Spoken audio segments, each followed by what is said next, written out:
Gabayga waxaa curiyay Mahad Maxamuud Maxamed oo ku magac dheer Abwaan Qoslaaye. Gabaygan ayaa waxa uu kaga hadlayaa dhibaatada ay ku jirto Soomaaliya. Subscribe saar, share gareyna. Nin magaalada joogay baryahan qaafilnimo haysay oo aan warkeenu ogeyn baan qowlkan u dirayaaye. Qalin iyo warqad baan u qaatay qaabeyntiisii. Qaafilow qaabadii aad ogeyd baan qiro kaaga tusaalayne. Qulub iyo waxaan la qeyrooday qoolka qaboobiyaashay.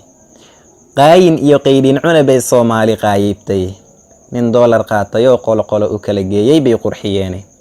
Nin maatada daryeelinoo qubaya dhiigooda bay gacan qabteene. Nin qarash qaatay oo la yiri qiyaam qoomkaaga bay qaranka u dhiibteene. Nin dhiigooda baneesto qarribay bay qori siiyeene. Allahayow quluubteena isku soo qumi waan qabirannahay. Laba qolo kala quwadsan baa quwaya dhiigeene. Allahayow qabarka iyo ka qaad qisaska Soomaali.